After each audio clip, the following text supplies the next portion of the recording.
Dandy escapes from marriage. Chapter 11. It had been raining for several days in a row. When market day arrived, they could only gather half a basket of herbs. Nevertheless, Shen Cao decided to go to the market to sell them. Firstly, it could exchange for some goods, and secondly, he wanted to help the patients as much as possible. Perhaps someone had heard that they had inexpensive medicinal materials here. In no time, all their herbs were all sold out. Just as the two were about to close their stall, a man suddenly appeared in front of them. He's about the same age as them, but he had several strong men with him. "Where are you from? Selling such cheap medicinal materials on the street, could they be fake? If someone dies from consuming them, can you bear the responsibility?" The young man questioned sharply. The surrounding people gathered curiously, and Shen Cao explained, "These are not fake medicinal herbs. I personally picked them from the mountains." "Then are you a doctor?" the young man demanded. Shen Cao was silent for a moment, and the young man immediately pointed at him and said to everyone, "See? He's a fake doctor. When it comes to matters of life and death, can you trust him?" Whispers broke out all around, and some who had just bought medicine already wore regretful expressions on their faces. "As long as he can cure people, he's a doctor," Lu Shu observed the smug look on the young man's face and the people behind him. He realized that they were deliberately causing trouble. He took a step forward. "Are you a doctor then?" "My father is. He's a well-known doctor in the town," the young man said proudly. "Don't let me catch you setting up stalls here again, or else I'll report you to the authorities." "Oh, so it's a competitor." Shen Cao smirked and said, "Oh, then do report us." "What did you say?" The young man looked at him in disbelief. "Aren't you afraid? If you've done no wrong, you have nothing to fear.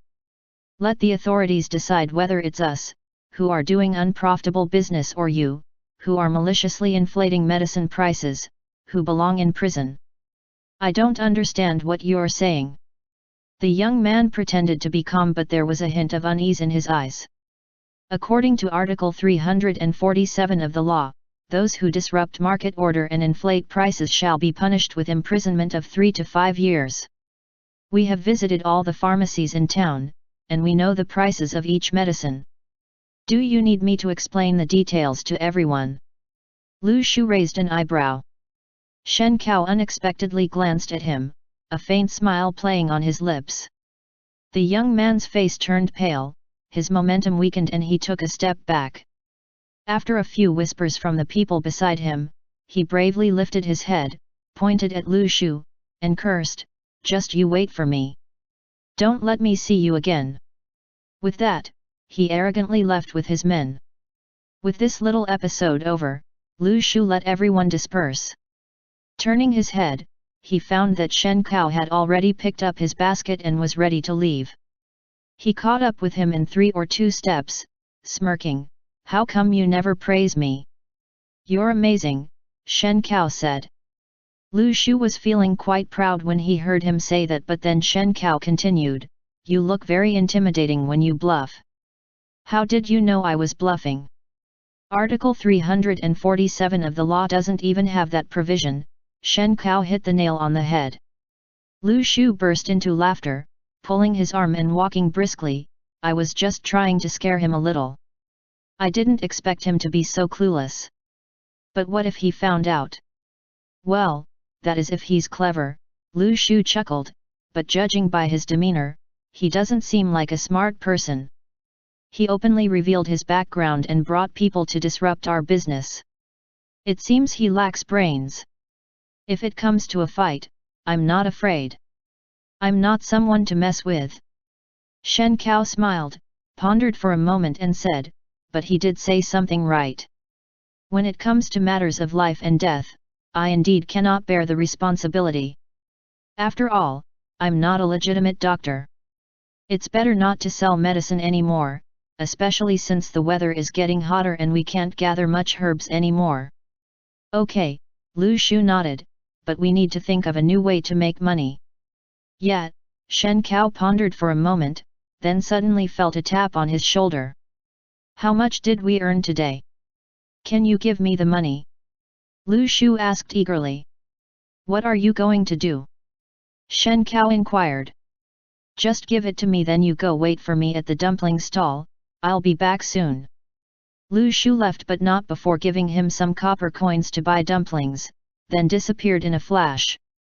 With only a few copper coins left, Shen Cao didn't know how long the other would take to return, so he ordered a single serving first. "Oh, it's you. Where's your companion?" The shopkeeper remembered him as soon as he saw him. "He's out running errands." "Do you remember him?" "I do, how could I forget? I almost thought you were going to dine and dash. You two are so good looking, I remember you well." "Several girls were eating and stealing glances at you," the shopkeeper chuckled. Shen Cao smiled faintly. He sat at the table and waited. Soon, more customers arrived who were mostly female. They would occasionally sneak glances in Shen Cao's direction, then followed by whisperings. After finishing the dumplings, Lu Shu still hadn't returned. Shen Cao waited for a while and started to feel a bit worried. "Oh, today's really lucky. I just bumped into a very handsome man at the gambling den, and now I meet another one here," a girl behind him said with a smile as she put down her bowl. Shen Cao was stunned for a moment, wondering if she was talking about Xiao Wu. He turned around and politely asked, "May I ask what the man at the gambling den looks like?" "He's fair-skinned, with big eyes, even better looking than the young men from our village," the maiden bluntly replied. Perhaps she was talking about someone else, but Shen Cao immediately thought of Lu Shu. He got up and headed to the gambling den, hoping for some luck. The gambling den here was nowhere as big as those in the capital, so it took some effort to find it.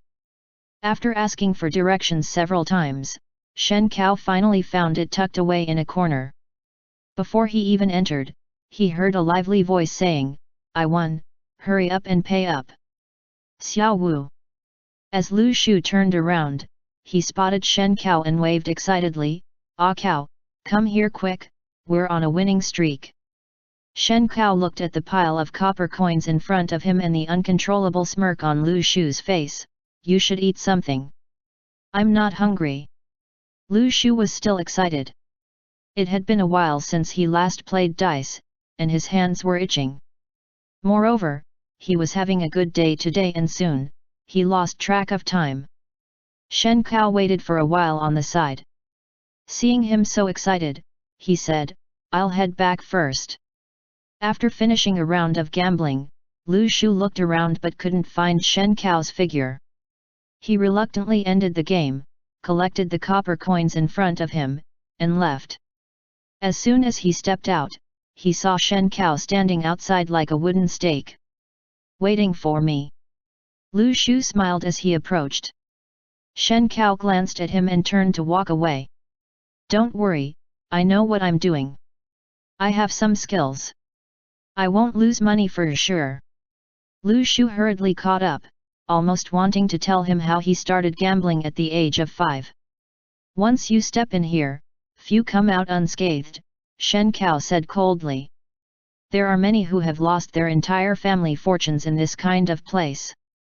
Even if you are lucky and win big, it's unlikely you'll leave safely." "I know." Lu Shu was familiar with these unspoken rules. But gambling used to be just for fun. If he won too much some days, he would deliberately lose some for fun. "You know that, and you still go?" Shen Cao inquired. "I want to earn a bit more for you." Lu Shu handed him the money pouch. "We didn't win much, just a few extra coins. It's all yours." Although it was only a few coins, it was worth more than the herbs they had been selling for 5 or 6 days. Shen Cao took out the money they earned from selling herbs from the pouch and returned the rest to him. "Buy whatever you need with this money." "I don't need it." Lu Shu weighed the money pouch in his hand, but looking at Shen Cao's expression, for the first time, he didn't feel as happy about winning money. But this moment of gloom didn't last long, and he soon cheered up again. "Boss, give me a roasted chicken." A serving of pig's trotters. 2 packs of candied fruits. Passing by a calligraphy and painting shop, Shen Cao saw him indulging in snacks, so he went in alone. He looked around, then stopped in front of a piece of calligraphy, his gaze fixed on the signature. You have a good eye, young man. This is an original work by Lord Shen from the Hanlin Academy, the shopkeeper, sensing his interest, explained in detail, Do you know Lord Shen? He's the Chancellor of the Hanlin Academy, you know? His calligraphy is praised by both His Majesty and His Highness the Crown Prince. It's worth a lot. Since I see you have a good eye, I can offer you a discount and consider you a friend. No need. This is a once-in-a-lifetime opportunity. Many people can't even get Lord Shen's calligraphy even if they wanted to, the shopkeeper insisted. No need, this is fake, Shen Cao said. The shopkeeper's smile faltered and his attitude changed. Go away, if you don't understand, then forget it. If it weren't for you not looking like a rough person, who would even bother with you? Can you recognize Lord Shen's calligraphy with just a glance? I bought this at a high price. Shen Cao shook his head and smiled wryly, then left the shop, only to bump into Lu Shu who was looking for him everywhere. Where did you go? Are you still mad at me? Lu Shu asked anxiously. Shen Cao looked at his worried expression and suddenly burst into laughter. Okay, I'm not mad anymore. Really? Yet. That's good, then next time I don't make it a habit. Okay. Next time, I'll be sneakier. On the way home, Lu Shu carried the roasted chicken on a stick slung over his shoulder, the scent of it wafted along as they walked. He begged Shen Cao to continue telling the story of the 3 women and the 105 men. Under the faint twilight, Shen Cao's clear voice flowed like a clear spring, rippling through the rural paths, rice fields, and Lu Shu's heart. Suddenly, Lu Shu looked up, watching the sun gradually set behind the mountains, feeling unusually calm and happy at this moment.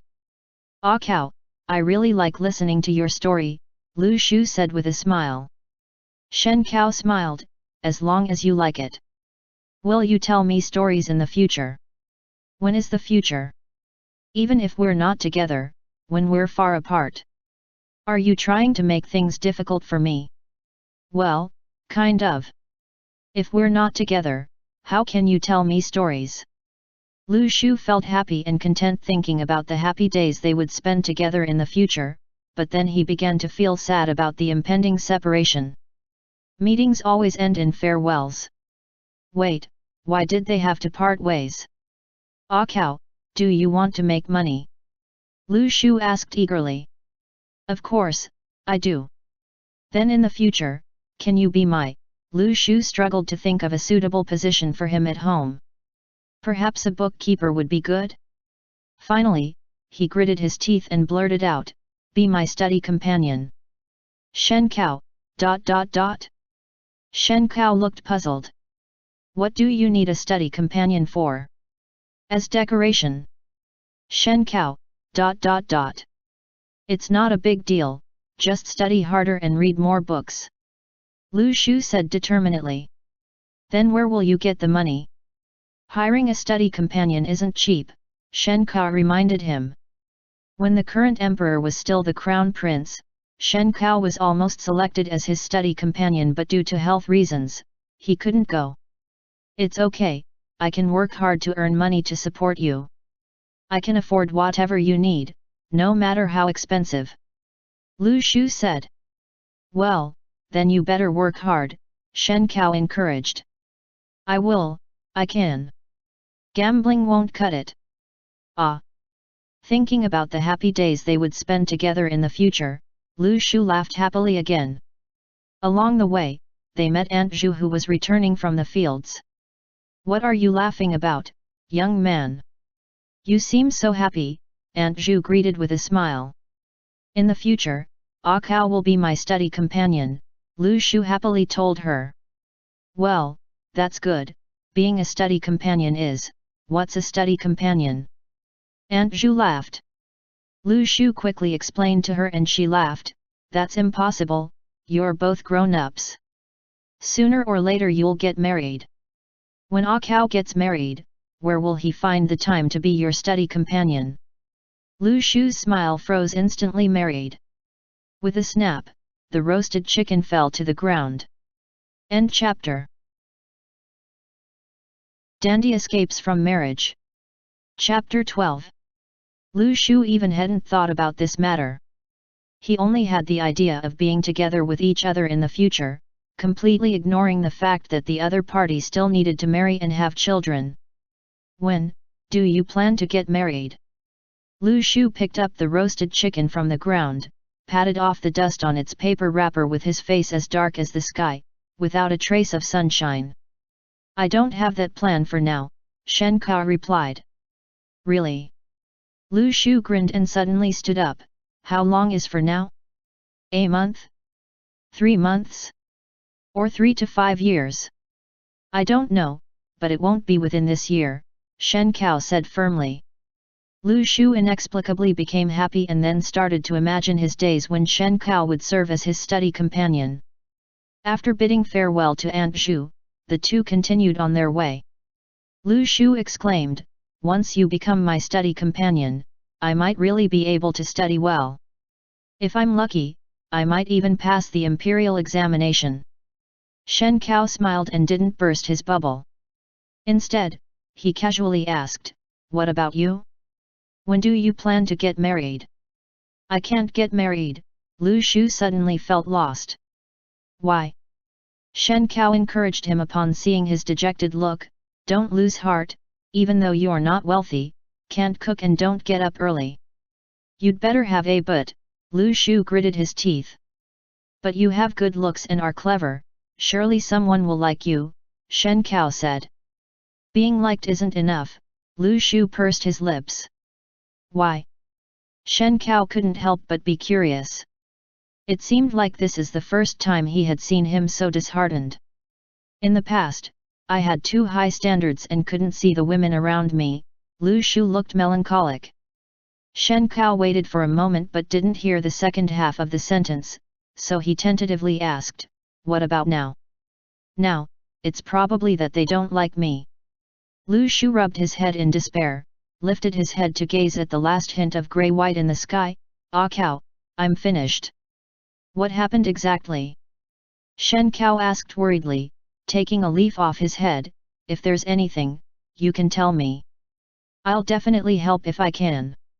You can't help with this. He had been holding on to this for days, feeling very frustrated. It would be good to discuss it with someone. He grabbed Shen Kao's neck without hesitation, looked around for any other suspicious people, then whispered in his ear, I'll tell you this, but you mustn't tell anyone else. The spacious mountains were silent, only the gentle breeze brushing through the leaves made a slight rustling sound. Warm breaths fell on his ear, lightly brushing like feathers, making it a bit ticklish and a bit numb. Shen Kao was stunned for a moment before nodding. Well, it's just that, actually, I seem to have a hidden illness, Lu Shu stumbled through explaining his condition, then covered his face in distress. Oh, that thing. Hey. Lu Shu turned his head, looking at him in puzzlement, aren't you surprised at all? When you mentioned about hidden illness last time, I guessed it was you, Shen Kao said. Why? Can this kind of thing already be seen from the surface? Lu Shu was startled. No, it was your reaction at that time that told me, Shen Kao explained.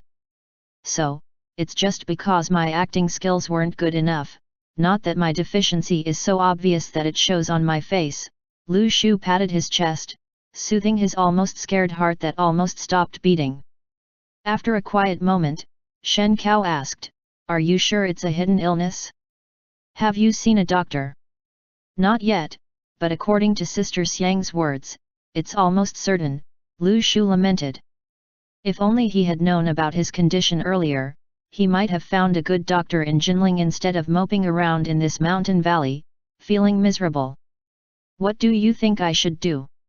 I think you should first see a doctor, Shen Kao paused, then asked, what exactly is the situation? Well, in the past, I had many opportunities to meet beauties, such as courtesans, the 4 famous beauties, and the top 10 young ladies. Shen Cao glanced at him meaningfully. Your life seems quite colorful. How did you afford to visit the brothels? Doing odd jobs, I'm just a handyman. Lu Shu quickly skipped over this topic and continued, but I've only recently realized that even though I've seen countless beauties, I have no desire for them. Do you think I have a hidden illness? It's strange, why should seeing a beauty provoke desire? Shen Cao frowned. Don't you experience it? No, Shen Cao shook his head. Lu Shu took in a sharp breath. So, now not only have I discovered a hidden illness, but also found out I have filthy thoughts. On the contrary, maybe you don't have a hidden illness at all. Perhaps you're just a righteous gentleman. Shen Cao retorted. Lu Shu took in a sharp breath, widened his eyes in shock and delight. I'm still a gentleman. At the age of 17, it was the first time he had learned about this. Shen Cao shook his head and laughed. By now, the sky had completely darkened, with only a faint moonlight illuminating the road, making it necessary to walk carefully. Lu Shu, who had just learning that he was a gentleman, walked with an arrogant stride and was caught off guard by a stone. Luckily Shen Cao reacted quickly and grabbed him by his belt. Ouch! Lu Shu fell in pain, and his pants were pulled down. Are you okay? Shen Cao quickly crouched down to help him. Can you give me back my belt first? Lu Shu said. After getting his belt back, Lu Shu fumbled in the dark to tie it, and at this moment, a faint light appeared not far away. Someone was slowly walking towards them, their footsteps light as if they were a ghost, and in 3 or 4 steps, they arrived beside them. Lu Shu and Shen Cao simultaneously looked up at the newcomer, and for a moment, no one spoke. You guys, Hui Shang held up the lantern, illuminating their faces. After taking a closer look, he saw Lu Shu lying on the ground with disheveled clothes, with one hand holding onto his belt, while the other hand was being grabbed by Shen Cao. This scene looked like Amitabha, Amitabha, Amitabha, Amitabha. Hui Shang chanted 3 times, then continued to walk forward without glancing back. Buddha bless, I don't know them, truly don't. Hey, come back, Lu Shu called out. Hui Shang's steps paused slightly, then he turned back, asking very awkwardly, what is it that this benefactor needs from me? Just borrowing some light, Lu Shu sat up, finally managing to tie his belt under the light of the lantern. Shen Cao timely helped him up, dusting off the dirt from his body, and asked again, are you okay? It's nothing major, just a bit sore on my butt, I'll be fine in a while.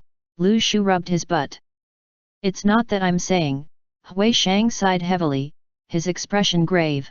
Do you have to engage in such activities in the wilderness? Am I supposed to be part of your entertainment? Shen Cao, ... Lu Shu, ... Xiao Wu just fell by accident, Shen Cao explained. Yeah, he's fine, but his belt suffered. Hui Shang nodded. Shen Cao, ... Stop with the sarcasm, let's go home and eat chicken, I'm starving. Lu Shu picked up the roasted chicken from the ground, hoisted it up, walking with slightly uneven steps, occasionally rubbing his sore butt. Shen Cao supported him on the side, constantly reminding him to walk slower, be careful, watch the road more, and smell the roasted chicken less. Hui Shang stared at their backs for a few moments, marveling.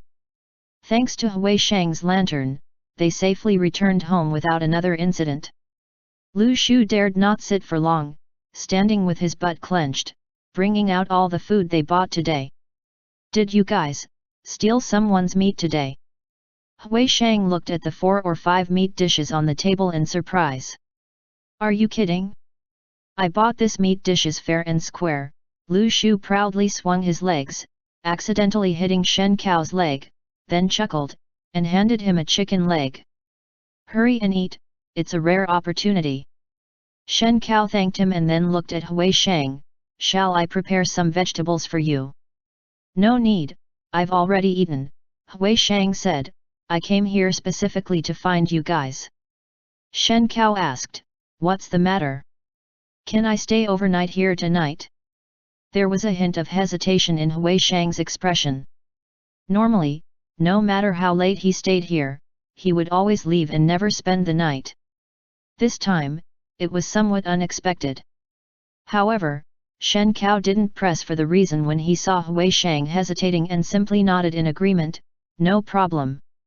I have a question, Lu Shu, with a chicken leg in his mouth, raised his hand and asked blankly, there are only 2 rooms here and 3 of us. How are we going to sleep? It's simple, Brother Cao's room is a bit bigger, so you 2 can squeeze in there, Hui Shang generously suggested. Lu Shu, so, you mean, you'll endure and sleep in my small room? Hui Shang nodded and Lu Shu rolled his eyes dramatically. Your plan is so obvious, even the Buddha can hear it. Or let Xiao Wu sleep alone, Shen Cao suggested. Lu Shu smirked triumphantly at Hui Shang. Hui Shang glanced at Shen Cao and suddenly blushed, that's not appropriate, then I'll have to squeeze in with you. Lu Shu's smile froze for a moment.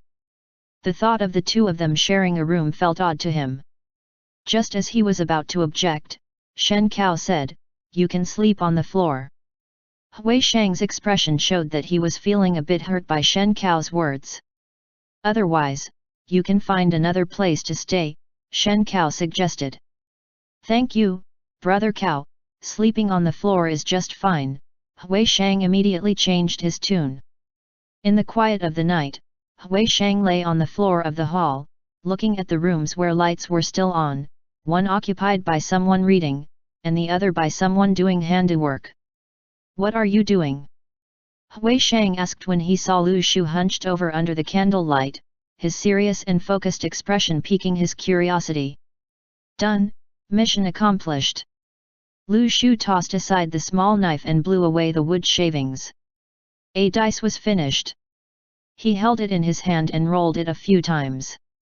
Although there was no money to go gambling wildly at the gambling den now, having some fun with it wasn't bad either. What are you making with the dice? Hui Shang asked. What dice? Shen Cao's voice came from the next room. Nothing, he mistook it.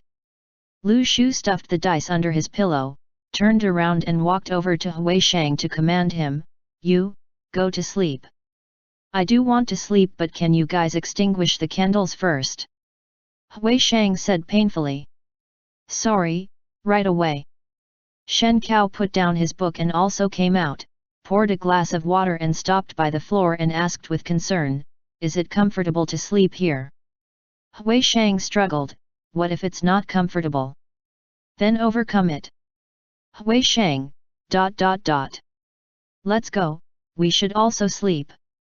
Lu Shu stood up, pushing Shen Cao towards his room, rest early and have sweet dreams. You, too.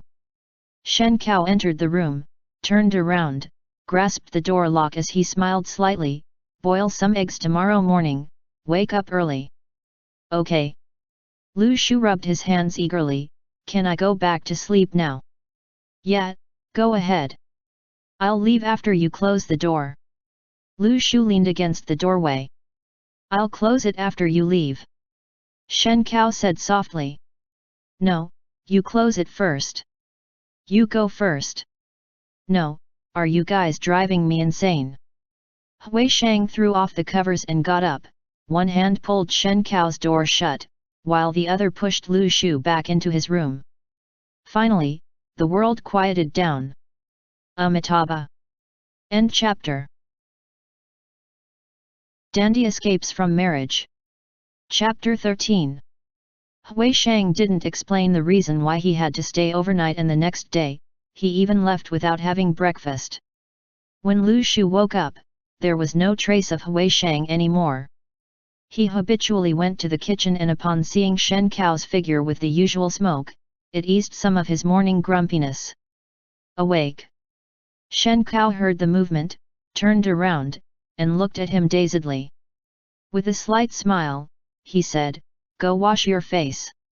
Is there anything I can help with? Lu Shu filled a basin with water, scrubbed his face with a cloth, then washed the cloth before getting up and walking over to Shen Cao, pinching his cheeks. Shen Cao, ... There's dirt on your face. Lu Shu wiped away a smudge of dirt from his cheek before turning to pour water. Shen Cao subconsciously touched his cheek and chuckled lightly. Then he picked up the eggs and said, Hui Shang left early this morning. Lu Shu paused for a moment in surprise as he turned back. Oops, I forgot he stayed here last night. Why did he leave so early? Maybe he had something to do.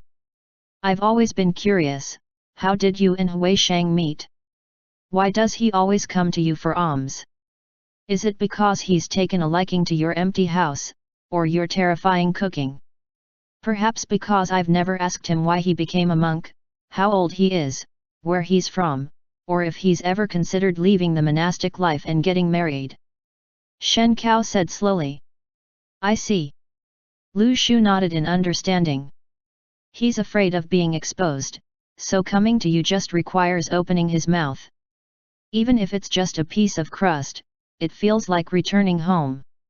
Shen Cao shook his head with a wry smile, then put the peeled eggs into Lu Shu's bowl. Eat. After taking a few bites, Lu Shu almost choked. He picked up the tea and took a big sip, then said with a smile, but I think the main reason is that you make people feel warm. No matter how poor you are, you're always willing to help others.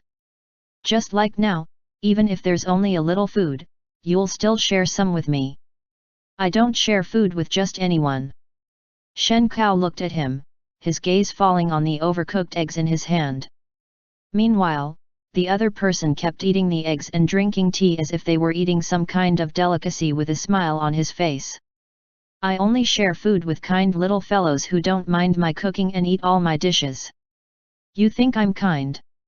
Lu Shu pointed to himself incredulously. Thank you, this is really... I only realized these past couple of days that I'm not just a gentleman but also a kind person. Lu Shu was a bit excited, ate up the remaining eggs in one go, his cheeks bulging, and then smiled at Shen Cao but suddenly stopped, and coughed violently. Shen Cao casually poured him a glass of water. The weather was nice today, with a gentle breeze.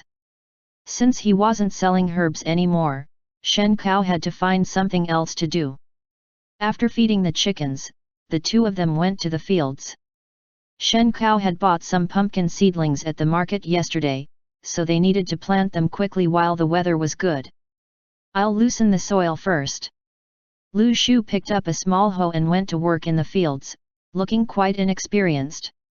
Seeing him struggling to plow, Shen Cao thought of something and stood up, saying, Take a rest, I'll go find someone. After a while, Shen Cao returned, carrying two hoes in his hands, each one several times longer than the one Lu Shu held. What's this? Lu Shu was astonished, then looked at the small hoe in his hand, suddenly feeling inadequate. Why are these so big? I borrowed them from the bamboo weaver. Shen Cao felt embarrassed to admit he had seen them carrying hoes and mumbled, using these will save some effort. Okay. Lu Shu immediately dropped the small hoe and switched to the larger one. Instinctively, he swung his hand but found it difficult to move the tool. He laughed awkwardly, Hey, that's just a practice move. Shen Cao also took a hoe and went to the field. He gripped the handle and lifted the hoe, looking quite an expert with it.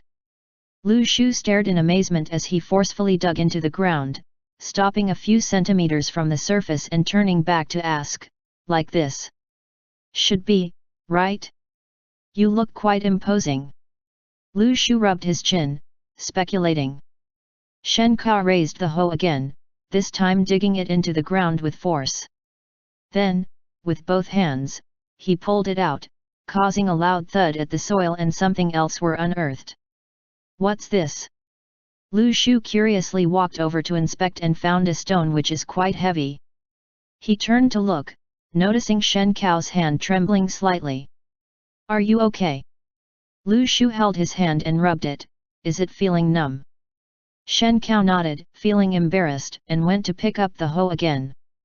It's fine, I can manage.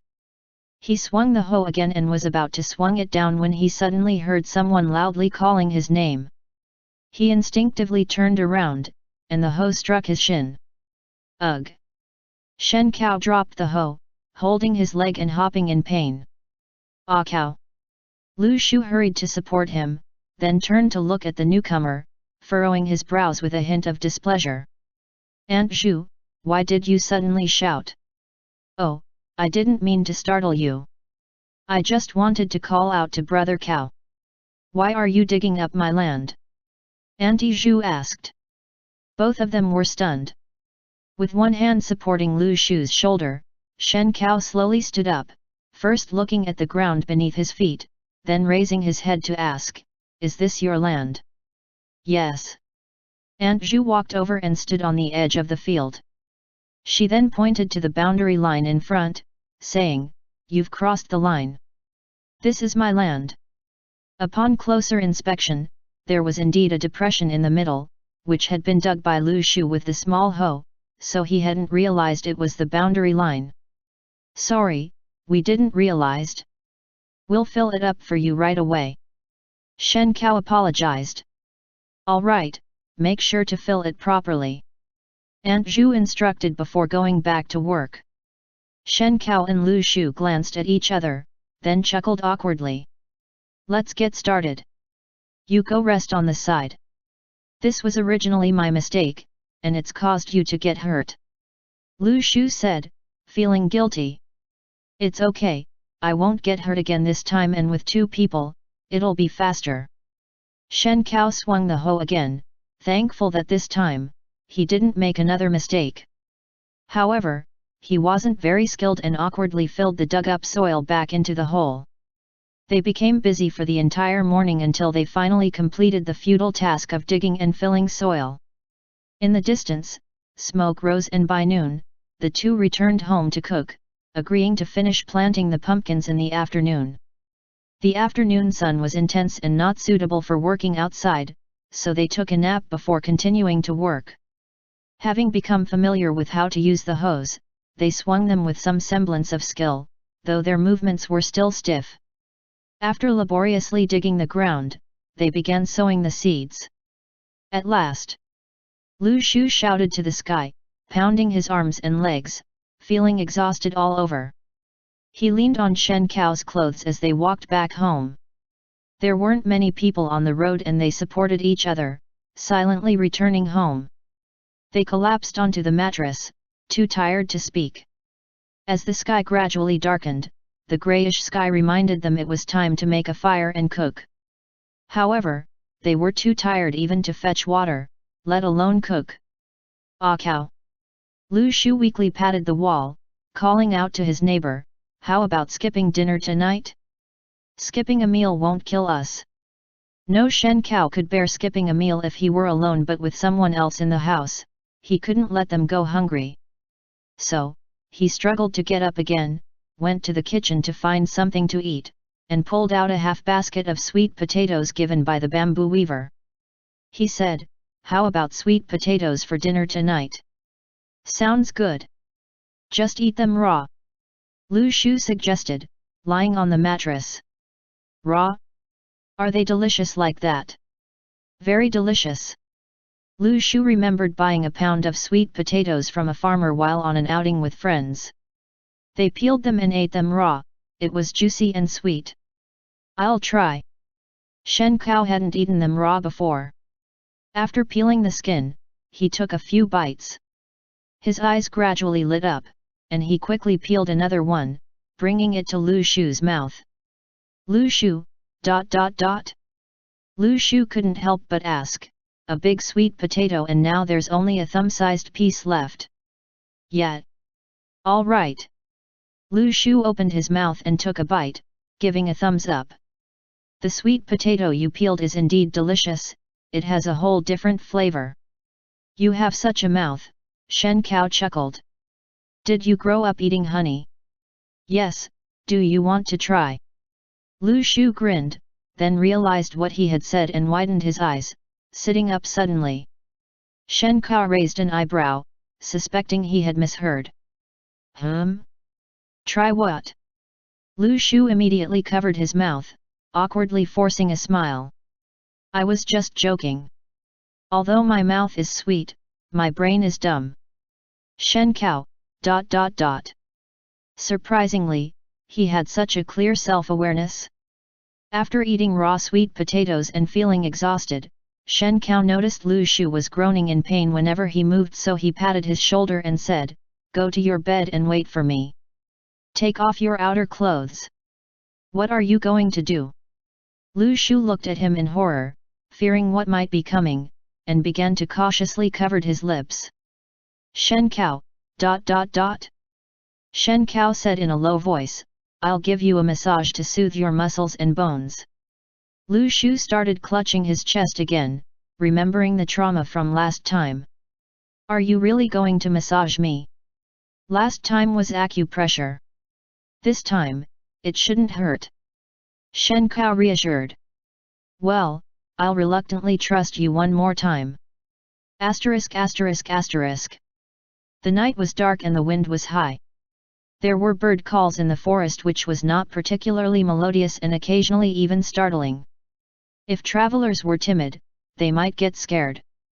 But Hui Shang was already a seasoned traveler, having walked countless times on the night road. Today, he had to stay at Shen Cao's house again.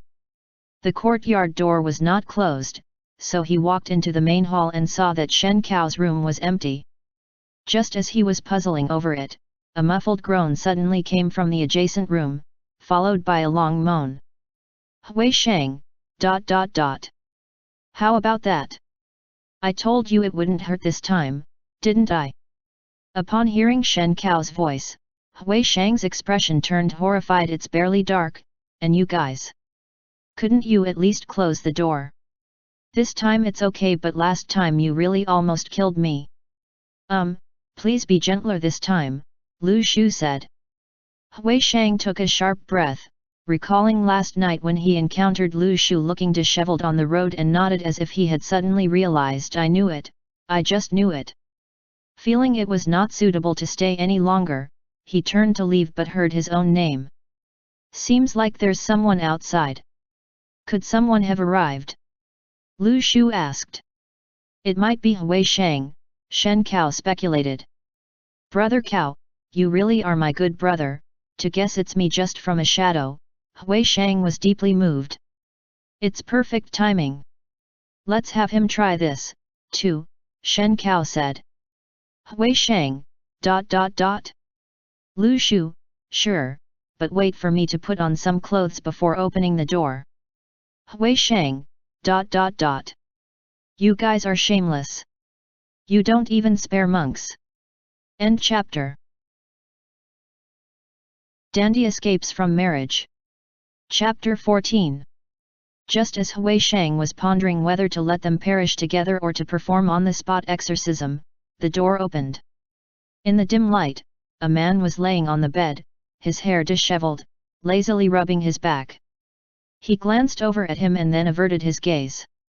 The other man stood by the door, elegant in demeanor and with a steady aura. He smiled faintly at him and said, "You're here." I'm here." There was no escaping now. Hui Shang took a step back, fervently twirling the Buddhist beads in his hand. "Brother Cao, I respect you as a gentleman, that's why I hurried over to seek lodging here. But you must understand, I am a monk." Do you truly understand?" Hui Shang hesitated, looking at his remarkably handsome face, then quickly resumed spinning the beads, solemnly declaring, "I am determined not to compromise with you, let alone allow you to harm me in the slightest. Even if it means death today, I will preserve my relics from the slightest speck of dust." Shen Cao looked at him bewilderment, then turned slowly, asking the man lying down, "What's wrong with him? Probably gone mad from hunger." Lu Shu flipped off the bed, stretched lazily, moved his shoulders, and exclaimed in surprise, "It really works. With you pressing like this, the soreness is actually getting better. Good to hear." Shen Cao nodded satisfactorily. "Let me help and massage you, too." Lu Shu patted the bed. Come. Though Shen Kao really wanted a massage, there was still a guest present. He turned his head to look at Hui Shang and noticed a trace of cracking in his expression. Your bedding from last night is in the cabinet in my room. Go get it and make your bed on the floor. Shen Kao finished speaking and turned to the bed, taking off his shoes and outer clothes, then lay down. If it hurts, just say so. Lu Shu rubbed his palms.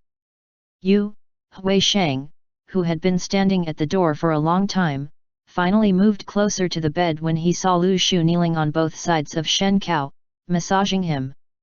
Is this what you have been doing this the whole time? What else do you think?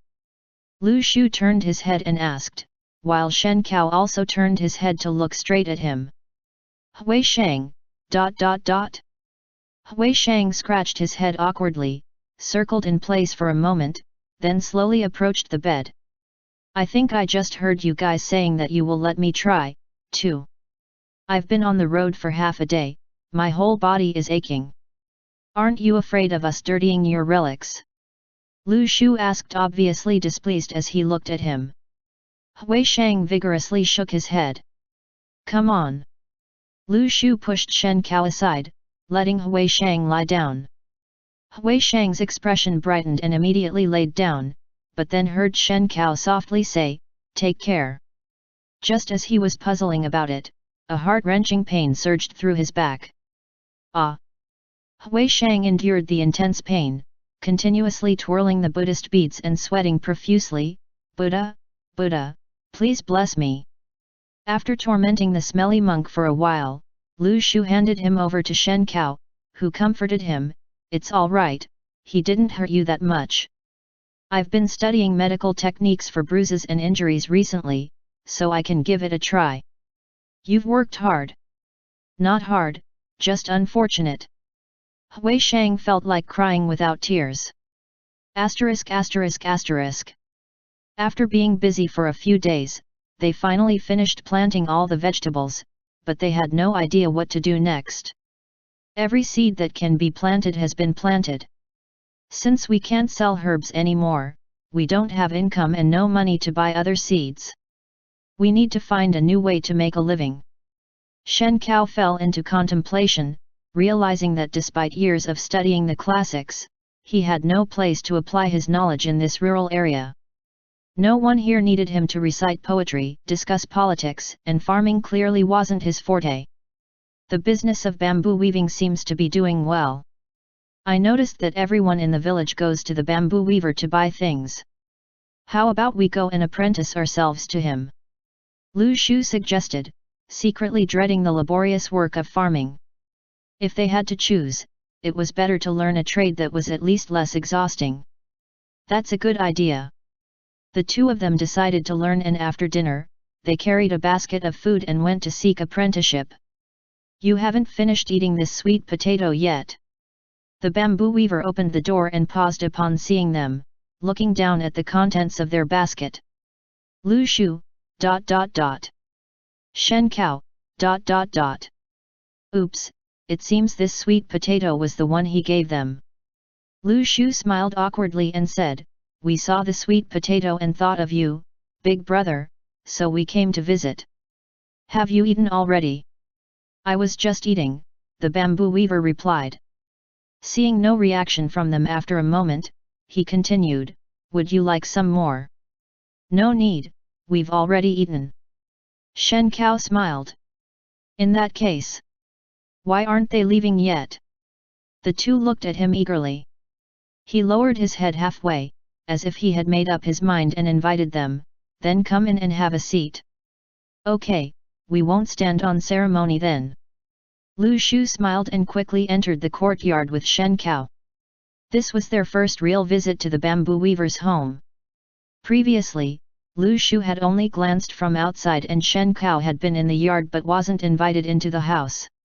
The house was a bit bigger than theirs, but it was filled with bamboo and bamboo strips piled up everywhere. There were also various unfinished products in the main hall. Bamboo baskets, winnowing baskets, bamboo chairs and stools, as well as various types of cages and other bamboo utensils. They had never seen so many bamboo items before, almost covering most of the household items they could think of. They marveled as they toured around. "Ah cow, look at this winnowing basket, it's perfect for drying your herbs. This backpack is also good, it's so handy and won't strain your shoulders. The bamboo weaver, ... Are they mocking me? Are you guys mocking me?" While the two were enthusiastically looking around, the bamboo weaver silently finished the remaining half bowl of rice. Even though they were in the same room, it felt like an invisible barrier separated them. The bamboo weaver observed their movements without a word, discreetly averting his gaze whenever they looked over. After finishing the remaining food, he got up and went to the kitchen to clean up. After waiting for a while without seeing any signs of him coming out of the kitchen, Shen Cao walked to the kitchen door in confusion and asked, "Big brother, what are you doing?" Washing dishes." The bamboo weaver said without turning his head. "But you've already washed that bowl 3 times. Bamboo weaver, ... The bamboo weaver hesitated and replied, It's a bit dirty, just washing it again." His movements suddenly sped up. After observing for a while, Shen Cao suddenly said, "Big brother, do you not want to see us? Our visit is quite sudden, we'll leave now."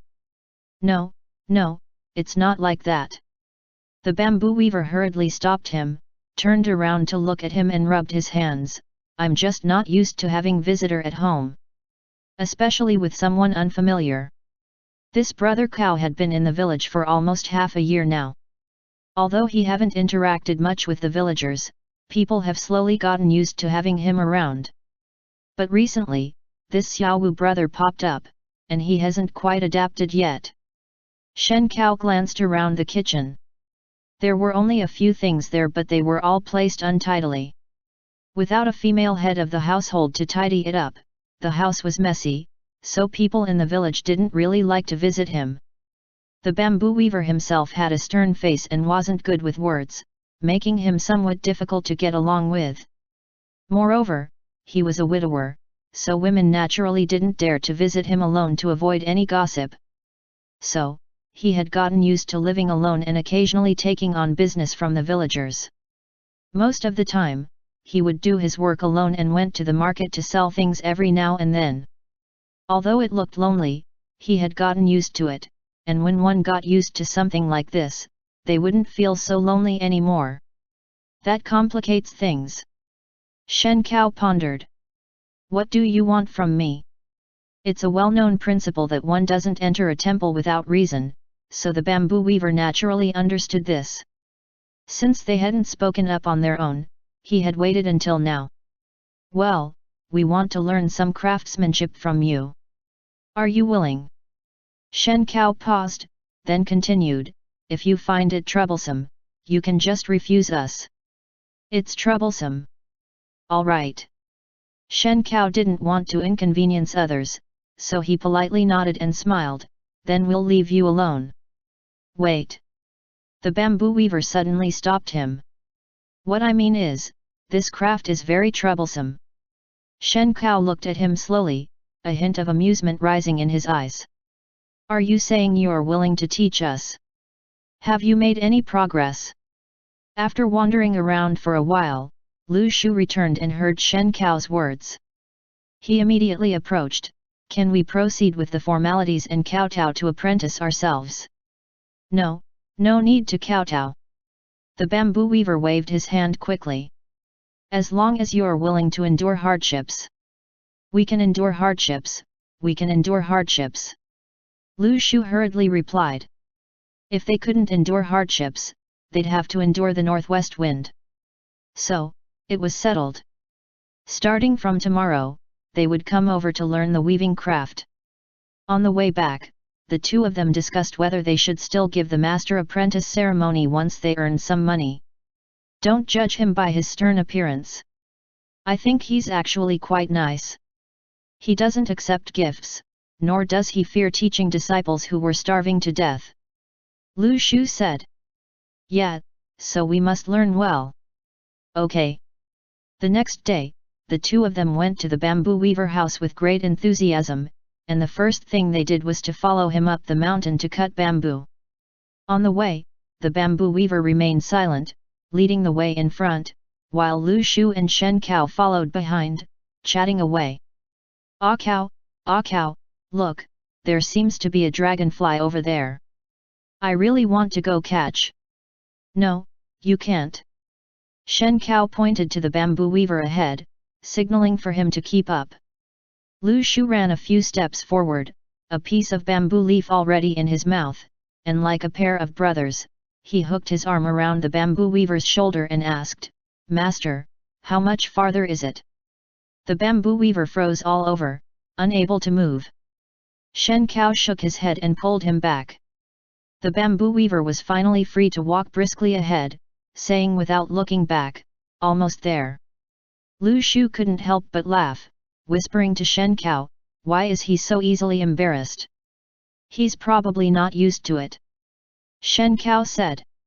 "What's there to not get used to?" Lu Shu hooked his arm around Shen Cao's shoulder and said, "See, it's very normal." Shen Cao paused slightly, then slowly turned his head to look at his exuberant smile. Without a word, he calmly turned back and continued walking forward. Upon reaching their destination, the bamboo weaver gave each of them a machete, then walked over to a bamboo tree without caring whether they were watching him or not and began, "There are many types of bamboo, and the flexibility of moso bamboo is best suited for weaving.